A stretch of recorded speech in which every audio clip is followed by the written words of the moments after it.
What is up, Coffee and Grit? All right, I have a question for you. Have you ever had an idea, a vision, a thought, a purpose, a passion, something that just constantly, a voice in your head that just constantly reoccurs and you, it starts off as a whisper and then it becomes louder and louder in you just stop yourself for some reason or another, right? I know I did, and this was something that I had to overcome.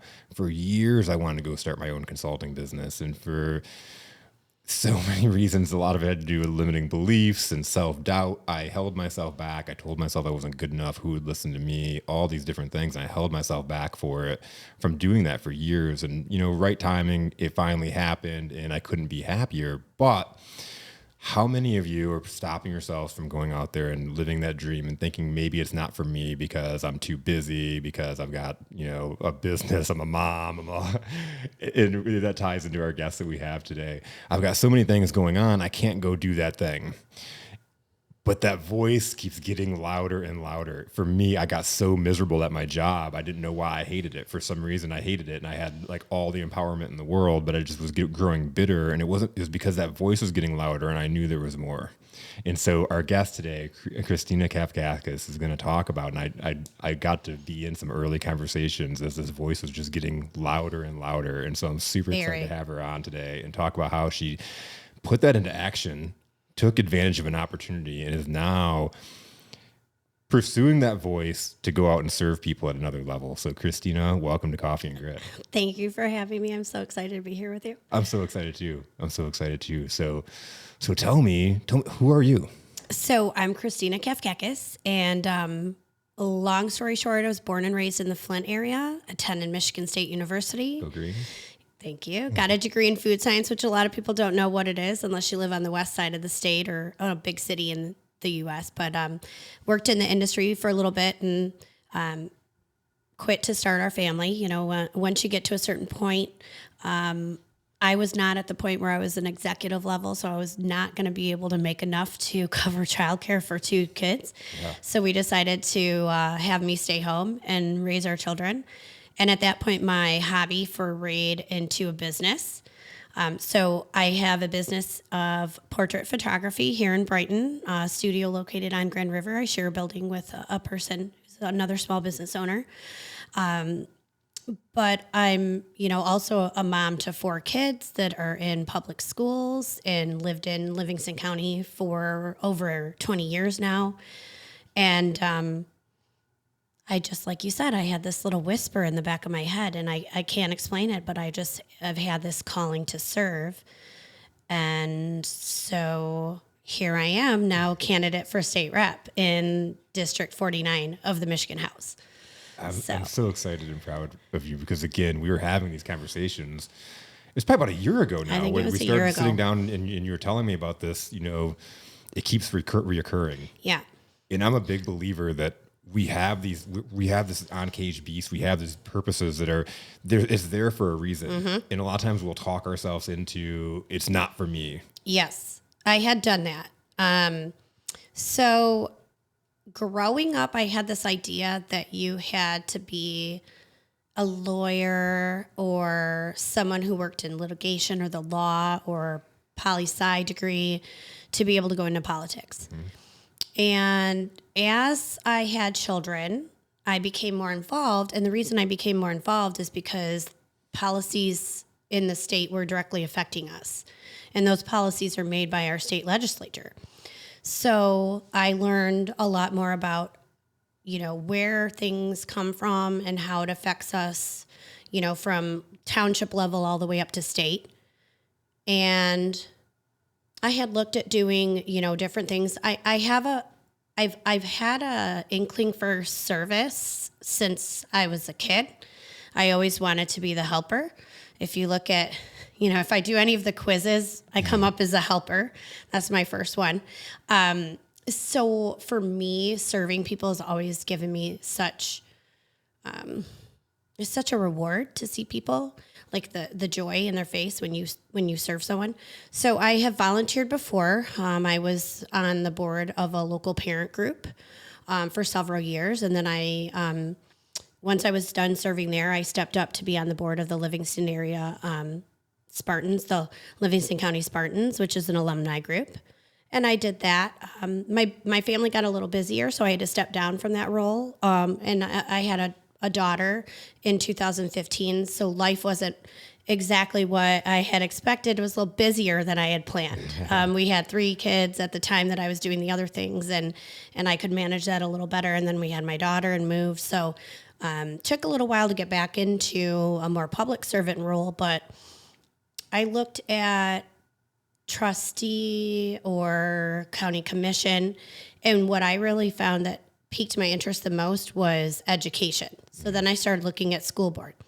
But what I learned was the school board doesn't make the curriculum or set the budget. I mean, they set the budget for the local boards, but they don't set the per pupil funding or things like that.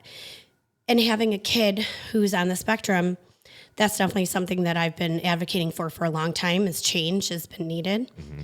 And so that made the voice become louder, over time. So with each child and encountering different things in public school with each child, and each child's so different, mm-hmm. That voice became louder and louder until I met you. And then it was like a roar, like your business, right? So I think that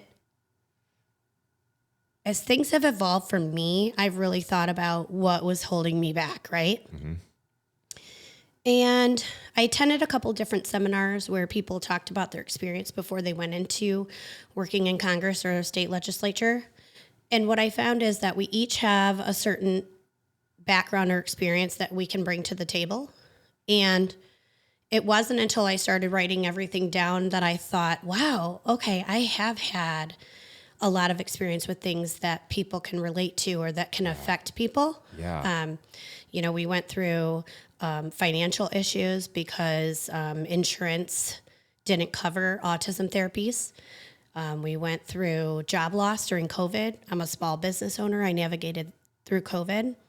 So there's been a lot that I've encountered over the years in working in industry and being a mother and having to step down because childcare wasn't affordable to be able to continue working. There's a lot of things that I have experience in that I can bring to the table. Well, I'm going to add this in because I obviously know you and know your story. You not only navigated being an entrepreneur through COVID, but your husband was also laid off. Correct.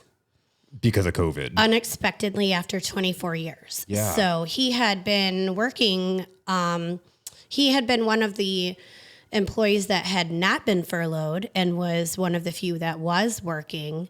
And then it was like a year ago last week, actually, or 2 years ago last week that he was called into a meeting. It seems like a year ago, right? Yeah, it seems like a year ago, but COVID brain, right? COVID. So 2 years ago in 2020 is when he was called into a meeting, and within 15 minutes, he was done with his job of 24 plus years. So that was extremely life-changing because for us, as a small business owner, I was lucky. I had a spouse who was employed and who had benefits through his employer. So I didn't have to navigate the marketplace. We had insurance, and suddenly I was the sole provider of income, and I was a small business owner during a pandemic of a luxury service. Yeah. Photography is not something that's an essential good. Yeah. It's something that when your income is reduced, you don't necessarily set out to go get photos done. And you're probably not getting together as an extended family. Yes, to get that photos certainly done. Posed a problem because I did have some photo sessions that we called socially distanced where, people hadn't seen each other in a really long time, but also the younger children or the younger generation wasn't vaccinated yet, and they didn't want to be near their grandparents who might have been at risk. Yeah. So we did some creative setups where we had the kids in front of the grandparents standing behind and things like that, always outdoors. But yeah, it did pose some obstacles to overcome for sure. So I love the stuff that you're pointing out in your saying it's to your benefit, right? It's to your strengths to run for office because a lot of people look at some things and they say, oh, I can't talk about that because I experienced financial problems. So somebody can't run for office. Let's experience that. Yeah.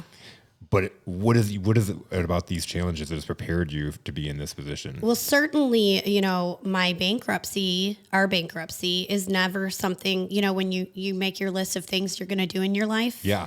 It's not bankruptcy. Going bankrupt is not something that you plan on doing. I mean, I had paid off my student loans in 10 years, which a lot of people can't say they've done. Of course, I was in college a lot earlier than other people. But, I had made these financial accomplishments, and I had a 401k, and we thought, we're going to be fine. So we, a lot of people have what's called an FSA or an HSA, and we had an FSA worth $2,500. And when our son was diagnosed with autism, we thought $2,500, that it's going to go so far. Wow. But what you don't realize is that every single visit is billed. Yeah. We had 3 different services that we were doing with him 2 to 3 times a week, which added up to between $500 to $900 a week in just the deductible / copay / co-insurance that we were having to pay. So insurance did cover some of the therapies, but it wasn't covered 100%. And so that quickly added up, and we just thought, once the FSA runs out, we'll just charge it. And we played the game of, we'll use a credit card with 0% interest. Then we took that credit card balance and we transferred it over to the next one with 0% interest. Well, then, there was an economic downturn, and my husband got furloughed in 2011, and he worked without pay for a part of the year. And when you don't have your regular salary, the debt adds up fast. So thankfully, the Michigan legislature noticed that this was happening to a lot of families with kids on the spectrum or with kids with other special needs. And so they passed legislation to have autism therapies covered by insurance companies in Michigan. But prior to that, it was not legislated. And so that I think, people realized that they didn't want people to go through my experience and have to face the challenge of overcoming a bankruptcy and go bankrupt from trying to provide the best care for their child. Yeah. So, I understand what people have gone through. I know how difficult it is to, even with insurance, navigate the world of autism therapies or other types of, children's special services. So, I've walked the walk, I've been there. And then, with my husband getting laid off and me not having insurance, we had to navigate the world of social benefits, which was nothing I'd ever done before. I had always paid in, obviously, through my jobs, but we were privileged enough to not have to do that. And then, of course, with 4 children, we needed to get them insurance. Yep. So we had to apply for Medicaid through the state. And all I kept thinking when I was doing these applications is that we have 2 cars that run, no major problems, I mean, do they have rust on them? Sure, but they run fine, no major problems mechanically or not. We have a house, we have, computers, high-speed internet, we have phones that have internet. And all I kept thinking about was all the people who didn't have those resources. Yeah. And they were going through the same thing as me, but they weren't in the same place as me. Yeah. And, what if they were a single mom? What did they do with their kids when they needed to go visit the library to use the public computer? Or what if they didn't have a way to pay to scan their documents in that are required to get the services? I mean, I had to send in document after document, birth certificates and, a proof of separation from my husband's employer and proof of termination of benefits and all of these things. And you have to scan them in. And what if somebody doesn't have a computer? They have to go somewhere. And it costs, It costs money. You go to costs money. It's pretty expensive. Costs money per page. I mean, I haven't had to do that in a really long time. But I know as a college student, when I was applying for jobs, I thought $1.25 a page, Yeah. And that was as a college student 20 years ago. Yeah. So, and we don't have public transportation here in Livingston County, like there is in other places. So it's not as easy to get to places if you're without a car or if you don't have a neighbor that will drive you or someone that will help you out. Mm-hmm. So those are the things I thought about. And a lot of people say, well, how come you thought about that? And I said, I don't know. It was that thing, that voice, it wasn't about how difficult it was for me because I thought it is difficult for me, but what about all the other people? Yeah. Yeah. If it didn't work on one computer, I went to the other one. Yeah. I mean, honestly, that's the extent of my difficulty. Exactly. So yeah.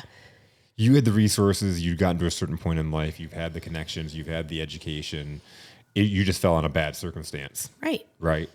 There are so many people out there that don't have that education, that resource. And we're not even going to talk about how their hope has been broken because the system is set for them to fail. Yep. So they don't. I have many friends who have taken a very long time to recoup from a simple thing like a work injury. Like a work injury put them out of work, and then turns out they had a long-term problem from it, which they had never planned on. They were planning on going to work when their disability ran out, and then they couldn't go back to work. Yeah. And then, of course, trying to get long-term disability, there's a lot of different things involved with that. So, yeah, all of this was happening during COVID, too. So it was interesting because we had my parents who are in their 80s. And, my dad had worked for GM for nearly 30 years. And he took early retirement. And he was a white-collar employee, whereas my grandfather and my brother were both union. Yeah. And my grandpa's brother and his brother, so we had a lot of UAW employees in our family. But my dad was a student at GMI and was in engineering. So he didn't work in the plant. He worked in the offices. And he worked there for almost 30 years and took early retirement. So when he took this early retirement, there was a clause in his, retirement agreement. And he didn't think anything of it because it said something to the effect of, if GM were ever to restructure, then we would readdress your retirement package. And he thought, no big deal. I'm good. Because this was in 92. Yeah. Fast forward to when they restructured. And everything was eliminated but his pension. And we're actually very lucky because some people's pensions were eliminated. But my dad lost all of his health care and prescription coverage. So, my dad, when he was planning his retirement plan, he had planned on having insurance along with his pension. He would never think to factor that in. Yeah. So, he and my mom being, of advanced age, they would hate me to, that I say that, but they're in their 80s, which a lot of my friends' parents are not that old. So they're in their 80s and they had to buy gap coverage. So they have Medicare and then they bought gap coverage. And that gap coverage is so expensive to be able to get them to the level of coverage they had with the insurance from his employer. And then, of course, you've got prescriptions, which are not covered under that gap coverage. That's a separate thing. And so my parents had this idea that they were going to have this great retirement and they'd be able to go out to eat and, travel. And now they're worried about whether or not they're going to have enough money to pay for their prescriptions, to pay for their medications and their insurance every month. And it's just mind-boggling to me that my dad said, when I planned out my retirement, I didn't know that I was going to live this long, A, because his parents died younger, and B, we didn't plan for me to have these medical expenses of insurance and prescriptions. So it's definitely eye-opening when, they've always taken care of us, if we've fallen on hard times, they always want to try to help us and my siblings. And, now we're saying, can we do anything for you? Because I feel like I want to help them with that. Yeah. And so when I told them that I was thinking about doing this, they said, fix insurance. That was the number one thing they said was, can you please fix the insurance so that people don't have to work, to live? Yeah. So. It's seeing how things affect people in real life. And you tell that story and it's just like, that's devastating because you have elderly people, whether it's your parents or people in the same boat, they're not going to just go get another job. Where do they get income from? Yeah. They don't, where do you go at that point? Yeah, they're on a very fixed income. Luckily, their mortgage is paid off. But, you've got things like the storms came through, last week. They live south of Flint, and there was a tornado that came by. Luckily, we were able to do the siding repairs without having to call insurance. But, if they called insurance, that'd be another thing. My dad is on oxygen, so they had to put him onto what's called a BiPAP. So it takes oxygen from the air. Okay. And so they have a generator, like a backup generator, because what was happening was they're in a rural area and the power would go out and it'd be out for days at a time. And these are, this isn't something that they had thought about when they were planning out their retirement was, oh, I need a generator for my oxygen. So, my brother worked for GM. He's a retiree as well. And I saw him navigate through the world of the 80s. He became a die maker in 80. And, he's retired at a very young age. So he's working contract now because he's bored. But his benefits were not affected in the same way because he had the protections of the union, whereas my dad did not. And so, my dad, all his benefits changed and my brother's did not change. So now my dad sees, he was always like, well, I don't think we need to worry about that as a white collar employee or, and so now he sees firsthand why the unions are, my grandpa was one of the original sit down strikers at GM who fought for protections. For this very reason. So it's like come full circle. It's so crazy because it took me a minute to catch what you were saying because your dad was a white collar worker. He wasn't part of the union. Correct. You're saying. And so he's in this mindset of, I don't need that. I'm in this position. I'm going to have this retirement. Yeah, their package was when he was working, they would compare the packages and his package was more lucrative, if you will, while he was working. Yeah. But of course, that doesn't matter 20 years later, 30 years later. So it's very interesting because my parents' experience and my family's experience, I'm the youngest of 4 by almost 10 years. So I have a very different perspective on things than I think a lot of people the same age as me. Yeah. Just because they may not have had older siblings that lived through things like that. Like my brother who was a die maker, when GM went through their hard times, Roger and Me, period, Auto World, the failure of Auto World. My whole family worked at GM too. So a lot of people understand that. Like if you're from the Flint area, you understand the story. My brother ended up moving to Grand Rapids because he couldn't find a job in the Flint area and he had to live over there for a long time. He's thankful that he got a job, but he was away from family for a really long time, and I don't think he had ever planned to do that. So, but he did what he could because he knew that, he had to step up and volunteer to take the jobs that maybe people didn't want to take. So he was never too proud to take a job that was, say, beneath his pay grade or anything like that. So, he just retired as a leader. They had sent him down to Texas to start up a plant. So it's great to see how his career came through, Yeah.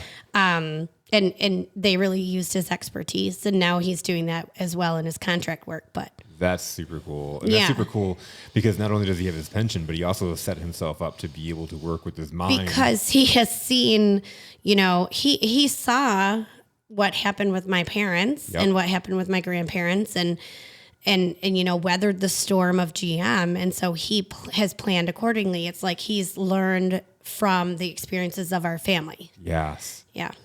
That's incredible. You either learn from that or you repeat the same mistake. We say this daily to our children. And so, my kids get frustrated with me because I say, they say, well, you have already told me that, or you've said that before, or we know. But the thing is if you continue to repeat the same mistake, have you really learned from it? Right.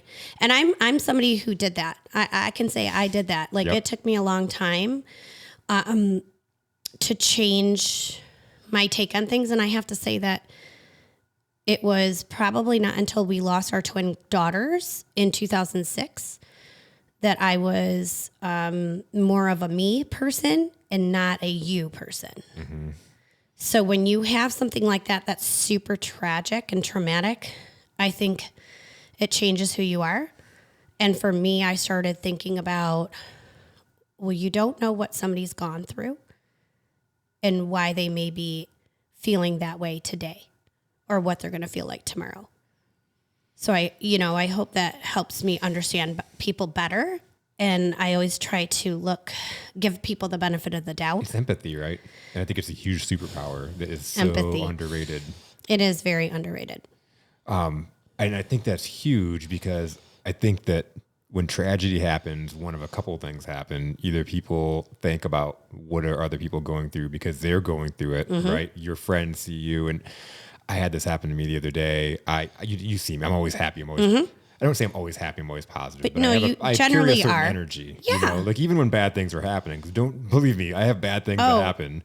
But if I sit and I'm like mope about it, then what's it going to help me with, right? Yeah. So I carry this certain energy, and my problem is when I see people. I've had this happen a few times where I run up and I'm like, "Hey, how's it going?" And it's like, "Oh, we just got back from a funeral." Yeah. Like, oh, like, yeah. I actually just had that happen to me the other day. You know, I saw some people at the Taste of Brighton, and they were in a great mood. And I was like, "Oh, what are you guys doing later?" And they're like, "Well, actually, we have a funeral." Yeah. And I said, "Well, I'm sorry that you have to, for the loss of your person." And they said, "It's okay." And I said, "I know it's okay. I just wanted to let you know I was sorry." Yeah. Because we know it happens. It happens. Funerals are for the living. That's what somebody told me once. Funerals are for the living. And so whenever there's someone I know who's lost someone, I always try to attend the funeral because the funerals are for the people who are still here. Absolutely. It's for us to grieve and process. Yeah. Yep. It was literally the farmer's market last week. I ran up. I saw a guy that I met playing basketball, and I see him all through town. And super awesome guy, and he looked great. Like he looked great. Looked like he was in shape and fit, and like so I'm like, "Oh man, you look great." And he's like, "Oh man, it's been a tough 7 days. He just found out his 19-year-old daughter has stage 4 aggressive cancer, and so she's been." They went from finding out to chemo and the whole entire process, and it's just. That's life changing. That's in a minute. Changing in a minute. But then it's like shifting my energy and being there with him. And I kind of got off on a tangent here just because this is what happens. But my point is people either you start thinking about what other people have been through and have that empathy because you've been through it, and you've had people maybe approach you that were awkward and didn't know what to say, and or whatever, 100%. however you feel. Or you take it and you say, it's all about me. I've been through this tragedy. And you don't think about there are other people that are having tough days because of X, Y, Z. And you start judging them because they were rude to you. And don't they know that I've been through it? There's a victim mentality. It's interesting that you bring that up because a lot of people say to me through this, when I announced I was running, the very first thing people said is, how can you do that? And I think it's because with the world of social media and the way things have been specifically, last 6 or 7 years in the U.S., people feel like they can say whatever they want to anyone and not have any repercussions. Yeah. But the way I look at it is what you put out is what you receive. Absolutely. And so I know that if someone's putting out negative energy to me, there's something going on that I don't know about, and I need to give them grace. Yep. And people say to me every day, I can't believe you can do that.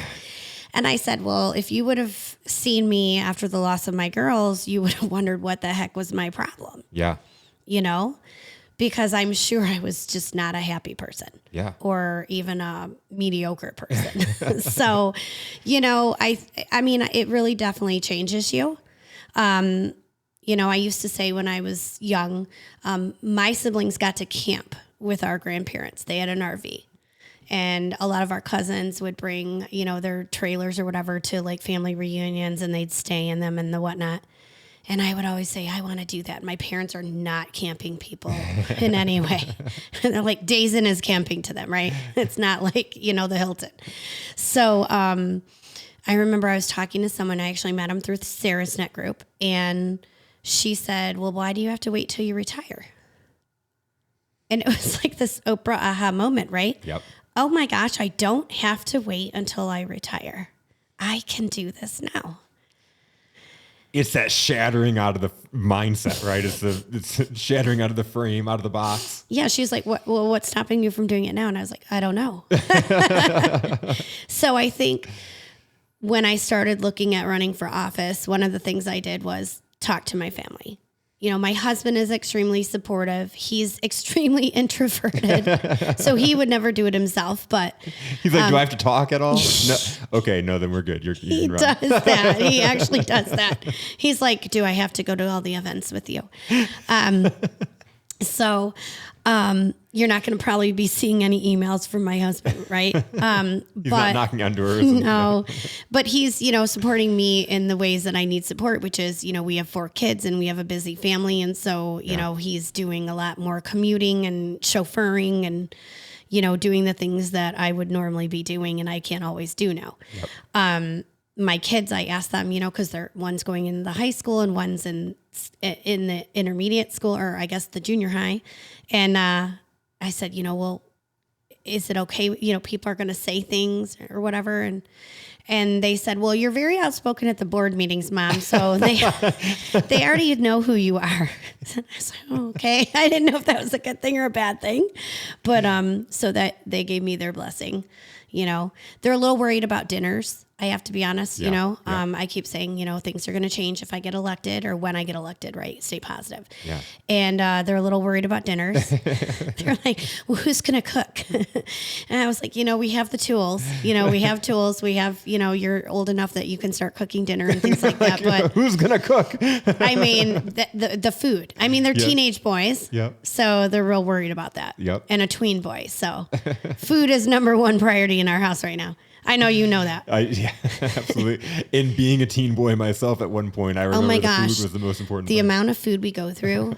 I mean, we people shop at Costco and then they put stuff in the freezer, and like the family pack at Costco is like 1 meal at our house. So it's really funny, but I wouldn't change it for a thing, right? Yeah. Well, and it's huge to get that family buy-in, because I know that was one of the big hurdles, right? Because you are a mom, you are making the dinners, you are running them from appointment to appointment, and we've even changed this date in the podcast, once to be able to accommodate. So it's like one of those things. Yeah, my husband had to go on a business trip out of the country. Yeah, and that is something that was I couldn't have done it if he was still in his former job. So when he lost his job, we say it was a blessing in disguise. Yeah. And at first, doesn't seem like that. Yeah. But then when we realized what was really happening, number 1, we realized our benefits weren't as great as we thought. So that was a nice little perk that we didn't realize was going to happen. And number 2, he's not traveling to Asia anymore, which is nice because he was literally overseas in Tokyo when the cruise ship was quarantined in the harbor with people that had COVID. And I don't know if you remember, but we had a Sarasnut meeting, and this is before I was in. So like the positive focus for that particular meeting was I found masks for my husband to wear on the plane. Because he's going to Asia and I don't want him to go, but he's going anyway. Yeah. Because he left in February. And he was supposed to go for like 3 weeks and ended up only going for a week and getting sent home. Because the world literally went crazy. Shut down. We didn't even know if he was going to be able to make it home at first. Nobody knew what the protocols were. It was before they shut the borders down. I mean, it was literally days before. He could have been stuck over there for a long period of time. It was I think 6 days before they shut the borders down. So, I mean, you just never know what life's going to give you. Oh, absolutely. So, I mean, it was definitely an interesting time, and navigating COVID was interesting because the gap of our family with the ages of our kids, we had 2, like myself and my husband decided to get vaccinated because we were doing a lot of stuff for our parents who are elderly and both have, his dad also has some health issues. And so then, when our older kids were able to get vaccinated, we did that as well because we hadn't seen my parents in a year. And, they told us, no, you send them to school and we'll just, do FaceTime or do Zoom. They were willing to sacrifice seeing them in person so they could be in school. Mm-hmm. And that was really hard because we were seeing them, once a week, every other week. Yeah. My daughter would go hang out at grandma's house, because she was before school age at that time. So it was definitely a big transition, but we've made it through. And, that was part of the reason why I wanted to run is I wanted to advocate for the people who maybe didn't have the voice to advocate for themselves. I saw that a lot when I was, as a lost parent, you connect with people who have these stories and they don't necessarily want to share them, or, people who have kids on the spectrum or have special needs and don't know how to encounter things at school, don't want to speak up. My parents always taught me to speak up. Squeaky wheel gets the grease. So that's definitely an area where I'm not afraid, to be an advocate. And so I thought, okay, I'm already doing this in so many ways. And that was that thing, we had our meetings and I thought it was, when we got together, I thought it was going to be because you're coaching me on my business. Yeah. Yeah. And it turned out this little, this one summer meeting a year ago turned out to be a big change of direction for me. So that's super awesome. Yeah. That's super awesome. I didn't know, so sitting down, I'm like, I don't feel like what I'm supposed to be doing is coaching her on her business. I don't know what it is. Yeah. I knew that you would say, hey, let's have another meeting. And I'm like, I'm not sure what this is, but however I can help, I can help. And I was like, hey, this Jason, kept unfolding. It kept coming up. Is it okay if we don't talk about my business? I know. Every time you're not coming to talk about the business. And I think that third time I'm like, listen, every conversation is revolved around this. If you don't do it, what happens? Does his voice go away? Right. That was the thing. Or does it get louder? That was the thing. I think some people have, if like Alyssa Slotkin, for example, she has that moment. She remembers exactly when she decided she wanted to get into it. And it was because of her mom and pre-existing conditions and insurance. For me, it was like how you describe. It was like a little whisper and it was multiple different things. And it was like it was all coming together like a choir and then in unison, very loud.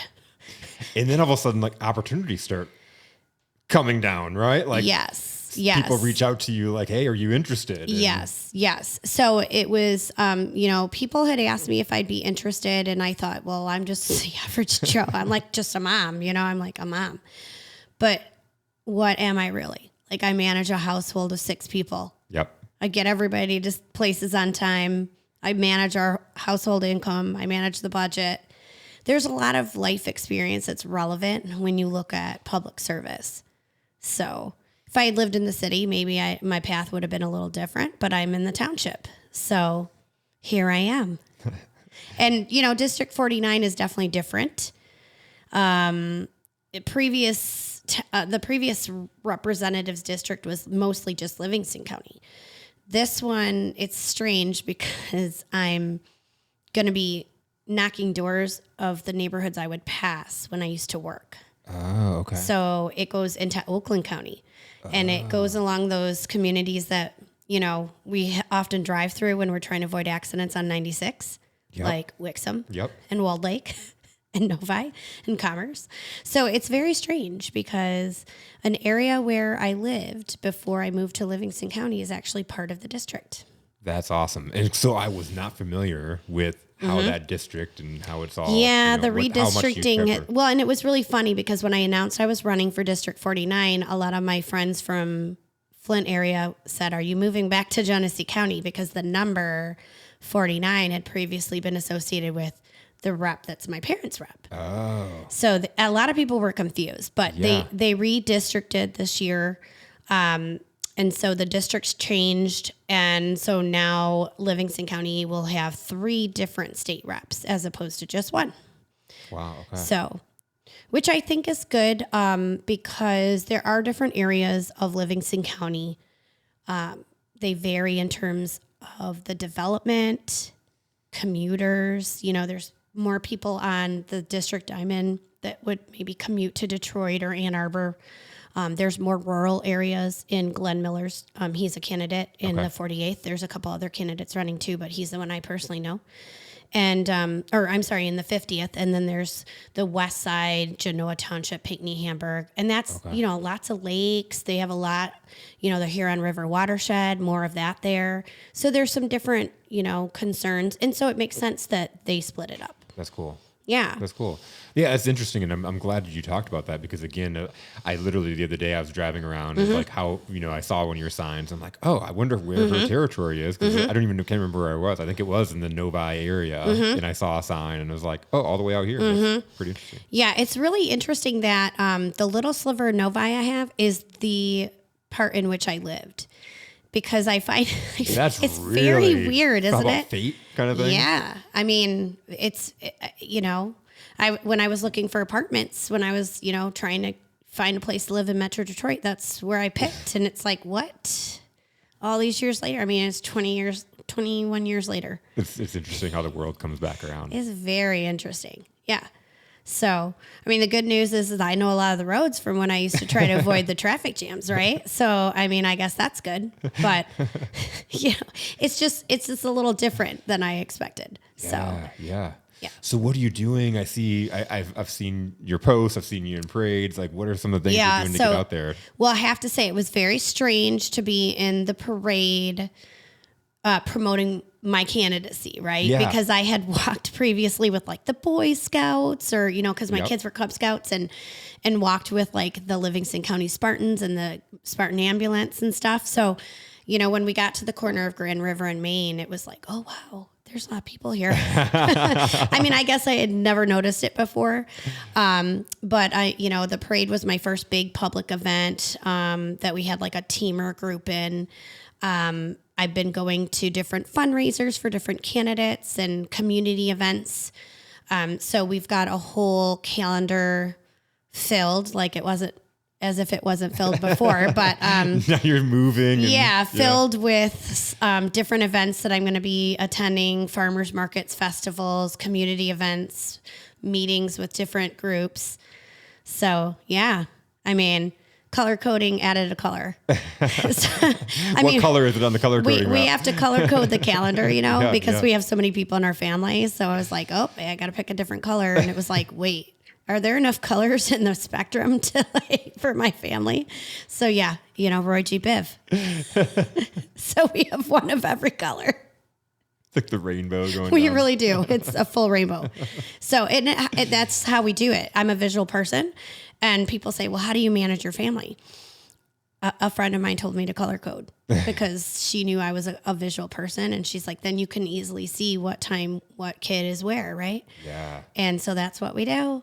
And, like when the blue dry erase marker dries out, I got to go buy a new one. And it's funny, though, because, when you have a family that's 6 and then you add things to it, you have to find these different colors. Where do you find a big enough calendar? That has been a problem, actually. I use a desk, the big desk calendars? Oh, yeah. Yep. I actually hang that on my wall. Okay. Because that's the only one that's got squares big enough to put everybody's in. Yeah. And I actually have my planner is like a special planner that was developed by a mom. Oh. I know. That's really cool. And again, people that are in the shoes, right? Oh, the tools that they have now. Yeah. Compared to what I had when I first started managing my family is completely different. Because someone's been in your shoes. Because somebody said, why are we not doing this? Yeah. And so she created this calendar where there's like these 4 slots at the bottom of every week where, she can write you can write whatever you want. But in her case, it was the kids' different activities. So, I mean, it works for me. I have 4 kids. So it's all about systems and processes, and specifically systems and processes that work for you, right? Yeah. I mean, if something doesn't work, you can either learn from it and improve on it or just continue running into the same obstacle. And say that's the way we've always done things. So Right. So, my one son, he doesn't like change. He's the one concerned about dinners. Yep. But he's also concerned about the calendar, like, are you going to be able to attend things? And I said, well, it's just going to be different, but we'll figure out a way. It'll be a new, we'll learn the new calendar and then we'll adjust to it. Mm-hmm. So, like, what we have now. The only thing that has been difficult, I would say, with campaigning is that my business of photography in Michigan is highly seasonal. Yeah. And this is, by the way, And the season. this is the season. So unfortunately, I've had to say to people, if you don't reserve now, I will not have a spot for you on my calendar. But I also have a network of other professionals I work with, people I've met through Sarasnet or people I've worked with at weddings. And so I have a lot of people that I have, ready to refer to, who are able to work full time and probably can take on those clients if I can't service them. So, and again, that's just something I do because I want to provide that service to them. If I can't do it for them, who might be able to help them? Yep. I don't want them to not get that document of their family that year. And you can still help them by getting them somebody that will take care of them. Exactly. Really well. Exactly. If I'm not going to be the one that can help them out that particular day when everybody happens to be in town, then maybe somebody else can. Yep. So, yeah. You've brought up Sarasnet a few times now. Yeah. And it's huge to me. It's huge. And we've talked about it before. And I know Steve is listening right now because Steve is an avid listener to the show. Mm-hmm. So shout out to Steve. But I love the story of you meeting Steve for the first time. The especially gas since station it story involves your husband. Oh my gosh. So I have mentioned before earlier that my husband's extremely introverted. Well, when I started my photography business, we put stickers on the windows of my van. Of course, this was before I was in Sarasnet. I learned once I was in Sarasnet from my insurance agent. That's not always a good thing, but I digress. We were getting gas at the Speedway in Howell. My husband was getting gas for me because that's the kind of guy he is. Like even if I'm driving, he'll get out and get the gas. Steve pops around the pump and says, "Are you a photographer?" And my husband's like, "This guy's talking to me. I don't like strangers." No, stranger danger. No, really. Danger. But he was like, he knocks on the window. He's like, "Christina, this guy out here says he's been looking for you." And I was like, "Oh, what? What?" I have no idea who this guy is. My kids are in the backseat of the car. So he gives me his card. And then I was like, "Oh, it's a Spartan logo. That's kind of slick, because I'm a shoe alum." And so I, Googled him or looked up the website or whatever. And I thought, oh, that's kind of cool. Because my kids were old enough that I was at a point where I could start building my business. Mm-hmm. And I knew I wanted to do that by getting to know other business professionals and kind of try to model my business and how I operated, off other successful businesses. It takes a community and a village. It does. And people always say, you know everybody. You know so many people, and it's because of Sarasnet. I've been in Sarasnet since my son Andrew was 3 months old, I think. Okay. And he's going to be 11. Wow.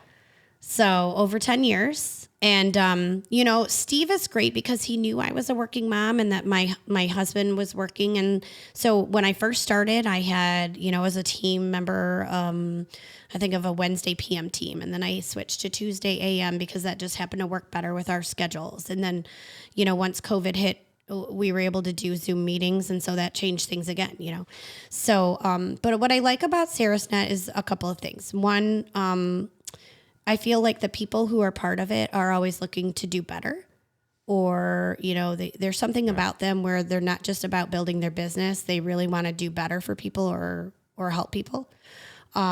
So I find that it's extremely helpful for me because I can let people know, hey, I know somebody that can help you in this arena. Say, for example, putting together a trust. Mm-hmm. Because I know, especially for people who have either elderly parents or who have kids with special needs, that's something that they really need to think about. And so, it's nice to be able to have this service. And, in particular on our team, there's a few people that work especially well together. And so it's very easy to say, well, I work directly with these 5 people and they work, in synchronicity with each other. And it really makes it a lot easier and less stressful. And you just feel relieved that you have that done, So, I mean, so we have, and I'm going to brag about our group for a minute. We have our group is amazing. phenomenal collection of humans. I love our group. Rob Johnson from Speakeasy here. Mm-hmm. You were talking about trust. So Erica McNamara, we got Jimmy Sean, Plasky, we got Jimmy, Sean, yep. We got Scott Lee, Robert Pierce. We just went to an MMA fight together Saturday night, and that was super cool. Jonathan Hayward gives the best commercials and member minutes I've ever heard in my life. I've messaged him like, you could be the paid spokesman for the company. Oh yeah. It's better than the emu commercials, right? It's better than that's what I've said. That's what I've said. So the thing about our team that I love is that they're experts and they'll give advice even if it doesn't benefit them, right? Yeah. Because they're not in it for them. They're in it to help people, really. And I mean, it's that empathy thing, right? Yeah. I mean, I called Jonathan when a part of our Bradford pear landed on my car and not my own insurance agent, because I knew I could get him quicker on the phone than I could my own insurance agent.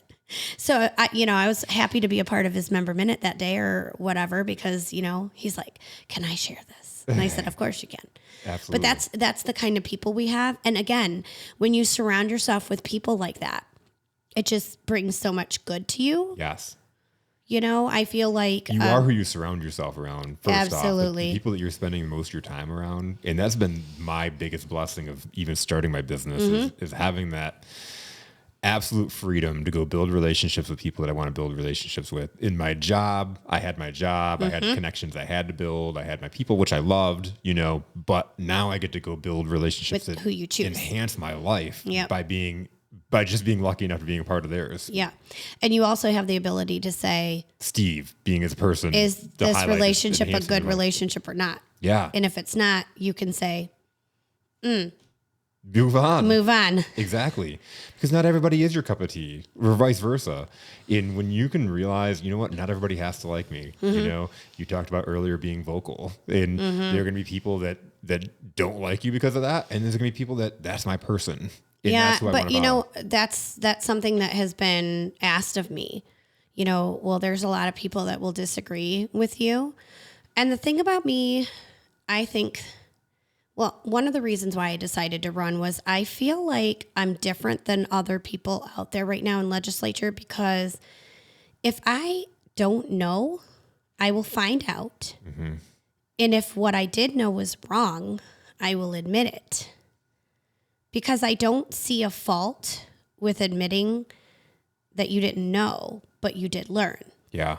Again, it goes back to the mistake thing. And so for me, I want to end the divisiveness that's going on right now. I think there's a lot of people that think that you can't get along with people who are different from you. Obviously, that's not true, because I've been married to my husband it'll be 17 years this year, and we've been together for 27. So, and he's very different than me. Yeah. So, you can't, you want to find the strengths. There's strengths and differences. Yeah, if absolutely. we were all alike, it would be boring. It'd be boring. And we'd have so many errors because 100%. We all think the same way. Right. As you know, I ran for school board back in 2016, and I was telling the story. Voted for you. Thank you. That's always awesome to hear. I was riding home I took a business trip last week, and I was riding home with the gentleman that we rode together, and I was telling him the story, and he was like, why in the world would you run? And there was 4 core reasons.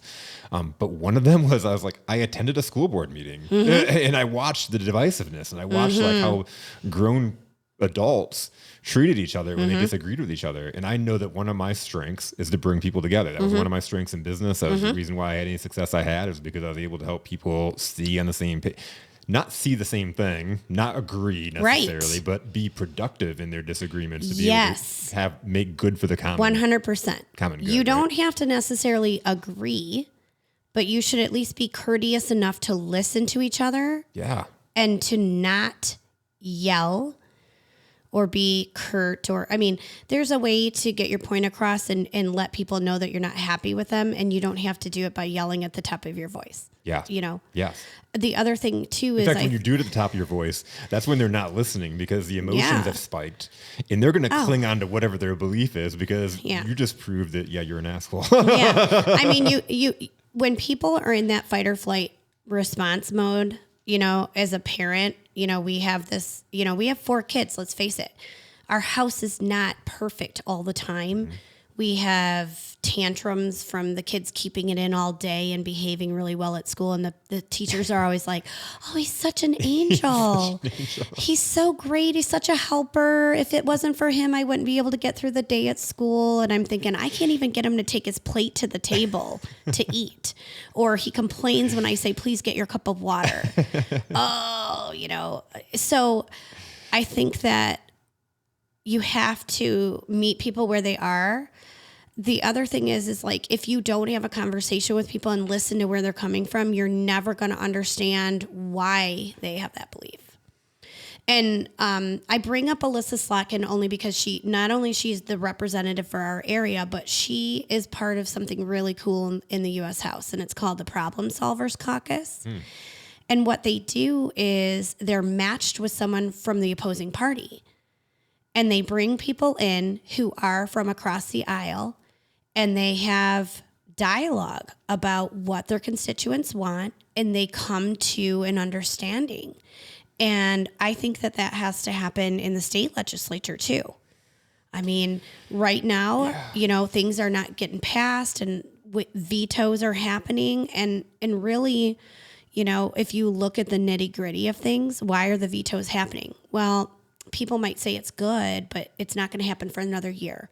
If you really want to give people relief on gas prices, your initiative needs to start now, not a year from now. So, there are certain things that get left out, whether it's in the media or the representatives presenting them themselves. And unless you dig deep into it, you wouldn't necessarily know. Yeah. And I want people to know that I will listen to them. And I may not agree with them at first, but I will listen to them. And you never know, I might learn something I didn't know. Of course, I'm always going to fact check things. That's part of my personality. Before we started recording, we talked about how when I was a kid, I used to sit on a dictionary because I was so short. Yep. And part of the reason why we had this giant dictionary is because I used to do spelling bees. And so, I'm used to fact checking, right? I'm used to looking up things, making sure they're right. Mm-hmm. I have to say it's a little bit annoying when your kid fact checks you, right? Though my kid's teaching me things now that, I do have my own IT providers now at home. That's great. Like if I don't know how to do something on the computer, I ask my child. I just say, hey, what's going on with my computer? And they're like, let me find out. But, there's definitely pluses and minuses to being someone who believes in facts and science. But I don't see a problem with wanting to know where does that theory come from or what's the data behind it. Mm-hmm. Mm-hmm. That was always my thing with my son is, well, where's the data? Show me the data that says X, Y, or Z. Yeah. Yeah. Yep. So, and I have a bachelor's in science. That's where I come from. Yeah. From the science world. So, yeah. Yeah. It's so huge though, to be able to sit down and listen, not to reply, but to listen to understand what somebody else's point of view is. And I think that in politics, that's one of the biggest problems in both sides is that you're not typically it's not listening to They're understand. not listening to understand. Yeah. They're listening to reply, and you can hear that immediately. One of the things that politicians will say when they're being interviewed on TV or even on talk radio or whatever, you'll hear people say, look. And that is like, if I start doing that, if I get elected, will you please correct me? Because that is something that drives me nuts. It's like, well, I can't look because I don't see what you're looking at. Yeah. So you need to provide me with a reference source, right? I understand where they're coming from because they maybe have some information that other people don't have, but you can't just say, look, and then proceed on. You have to provide people with a bridge to where you're coming from. Mm-hmm. And you can tell when they're answering those questions that they're just, or they'll flip the script, it's a sales tactic, right? Yeah. It's an overcoming an objection. Yeah. Yeah. And sure, I worked in sales. Well, that's the thing. Because nobody feels good about that. Nobody feels good about being talked over or interrupted or pushed by. You might prove your point to somebody or feel good about it yourself, but that person has a lot of resentment inside because you bullied And that is why I bombed at my telemarketing job. Yeah. Sales I loved, but telemarketing is completely different because you're really truly trying to be pushy, and I'm not a pushy person. Absolutely. And sales, we talk about this at length. Sales is done wrong about 80 to 90% of the time. It's taught the wrong way. Yeah. But if you're doing it the right way, it's you're solving a problem and you're making it somebody else's idea versus like forcing a square peg into the round hole. Right. Like, I know you're gonna buy this. Yeah. And I think that I understand that because one of the things that I sold was services. And so I remember specifically the ad on Monster that got my attention because it said, do you want to leave the lab but not leave the sciences? And I was like, that's some cool wording that got me my attention. That's a great marketing right there. Right? Yep. And it was because I love science, but I was not happy sitting at a bench running, assays and counting colonies on plates and pouring agar dishes and doing all of the boring things that I didn't like to do. Yeah. And I needed to leave the lab because my other fellow lab techs were like, stop talking.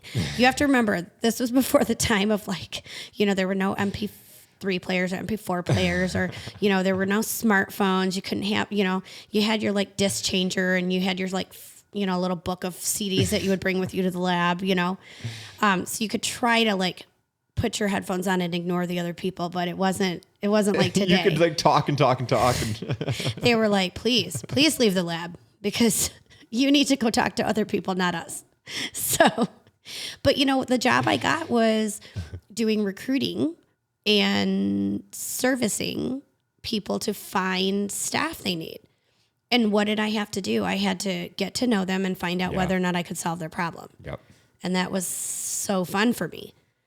And it was fun for me to have them look outside the box necessarily, right? Like I specifically recall a client I had. They're actually located out in, I don't know if they're technically Novi or Commerce, Homedics. And they make like massagers and paraffin wax. And they do all that fun, self-care stuff, right? Yep.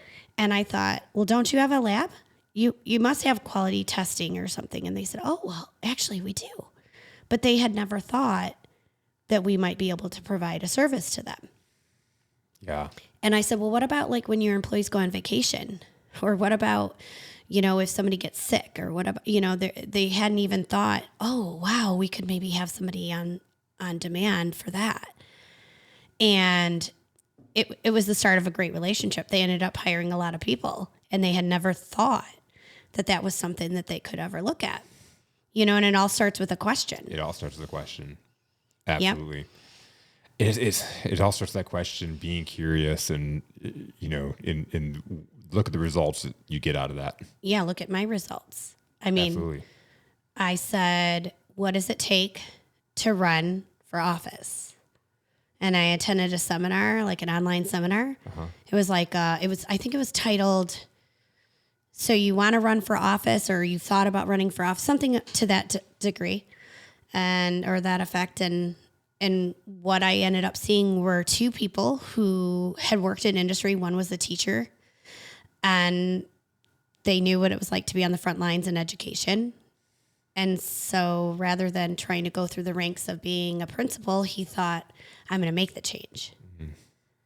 And that particular seminar is one of the reasons why I'm running. That's awesome. Yeah. Because did that switch your perspective from thinking you'd be a lawyer? Most certainly. Yeah. Yeah, 100%. 100%. Because it made me think about life experience is real experience. And, I have a lot of different experience. Yeah. I have experience as a parent. I have experience as a consumer. I have experience as a person who was, employed in the industry, if you will, as a small business owner. Yep. So a lot of different avenues people haven't had. As a mom, as a daughter to retired parents so many titles, right? Yep. That I hadn't even thought about. Yep. Yeah. It's kind of earth-shattering when you think about it and then you start looking at those perspectives. And I love how you brought it full circle and you're so eloquently speaking about it now. And right out of the gates at the beginning of our conversation, you're talking about all these challenges that have made you qualified for where you're at now. And it's also so refreshing to have this conversation with you. First off, I know you, so I feel like I'm obviously just talking to a person. But when you talk to politicians or your politicians get on, and I'm not grouping you in the politician, but you're running for office, right? And so when you get so much like just talk or avoiding talking about being a real person. And I think that what makes you uniquely different is that you're a real person. You've been through real life challenges, and you can relate and have empathy with all kinds of people out there that are living in your district. Well, to be honest, I think a lot of people that do get into politics start off as just a real person. Yep. Yeah. But it really depends on the path they take, whether or not they remember that they're still a real person. So for me, I want to make sure that I never get to this place where I can't have a sit down with someone, or that I pretend not to know someone even though I've met them 10 times. Mm-hmm. My biggest pet peeve in the world, by the way. I also have a knack for faces and names, which I think scares a lot of people. It's this random thing that I have. It's a gift, right? Yeah. I think you're like that too. Yeah. I can't explain it. It does freak people out when you run up to them like, hey, Christina, how's it going? I met you once in a subway for a minute. The funniest part about it is that if I met someone out, say at the festival, Taste of Brighton, and they didn't have a name tag on, it's different. But because I've met so many people from a professional aspect, or at networking events, or at events where we're volunteering and we have name tags on, the name tag and reading the name and seeing the face is kind of seared together. And so for me, it's like almost like a picture index. Yeah. So I often joke about how our entire family is a quirky family. I myself learned that I have ADHD at the age of 45.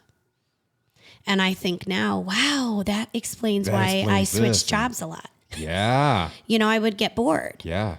And I would want to move on or be challenged. And I wasn't finding the challenge there. And I think that's why I had this urge to become a small business owner, because then I had a change in how many challenges do we deal with on a daily basis, right? Yeah. Being your own IT, being, having to do insurance, having to make sure you don't lose your credit card, pay, which just happened to me. So, That's why I laughed. I mean, like now I'm thinking about, oh gosh, I got to get a new credit card. And I'm thinking about all those subscription services that I have set up on auto pay, and I have to go fix every single one. Of them. And I'm thinking, oh shoot, how many do I have? Yep. I'll get a notification when it's canceled. But those are the things that people don't think about when you're a small business owner, Yep. And also, I think when someone gets elected, they also have a team with them a lot, right? And so their team ends up doing a lot of the replying to people, or, especially if it's like a simple answer, if it's like a question about a specific bill, then people can just simply say, here's the bill number, or here's the information you requested. And they don't necessarily have to do the touching of every single thing. Whereas right now, as a small business owner, it's me, myself, and I. Yeah. Yep. So I think people forget where they come from. I think that happens with all kinds of people, though. I don't think it's just politicians. I think if you think about, for sure. If you think about like Elon Musk. Yeah. Oh, I know. I mean, he's I flying don't know to where space Elon or Musk whatever. came from at the beginning. I don't know. Me either, but you know what? He but... sure as heck wasn't scheduling people to go to space. Yeah. Yeah. He had to start from somewhere too, and you got to be real. Yeah. And I think that's like, for example, I think that's why Oprah kind of appealed to a lot of people. Because she's very real. Because she's very real about what she came from. And that's why she's so appreciative and why she gives to certain things. I mean, various celebrities, various politicians, business owners. I think, there's different people that, remember certain things about where they came from and then they give back. Yes. Yeah. I mean, like we both know Mark Howell. Yeah. Oh yeah. I mean, he's doing what he's doing because of what he went through. Phenomenal story. He was on Coffee and Grit. So killer episode. I ended up breaking it up in 2 episodes because we talked for like 3.5 hours. A killer story. When you're doing things for good, you can't go wrong. Yeah. Right? You can't go wrong, I don't think. Yep. As long as you have a good intention. So I always try to have a good intention. My intention is to make change. Some people might not agree with the changes that I intend to make, but we can talk about that and I can explain why I think they need to be made. my son was very upset that I wasn't running as an independent because he's in, he just finished 8th grade. So they just had 8th grade U.S. history. And they learn all about the parties and, the history of the parties and through the Civil War and all of that. And he's like, I really wish you would just run as an independent, Mom. And I said, well, unfortunately, not everybody checks every bubble on their ballot, Yeah. And so that's why I have to go one way or the other. So that's interesting. So what is his theory? What was his theory on the independent?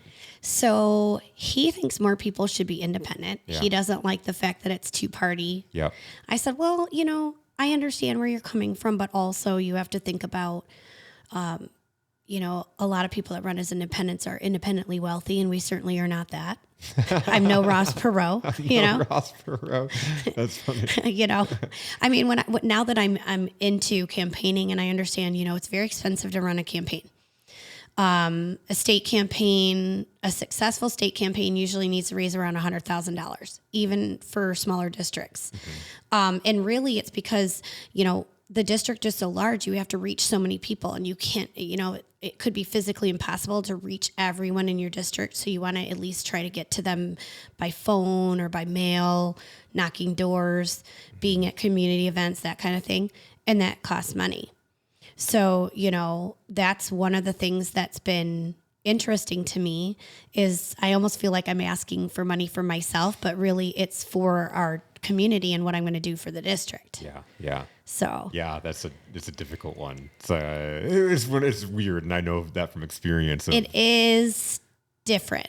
Yeah. I mean, when you're amongst friends and people have given, it's one thing because they've given and you're like, oh, I know you gave to so-and-so. Would you mind supporting me as well? Yeah. That's a little bit easier slide in than say, hey, have you voted in the last 4 years? If not, could you?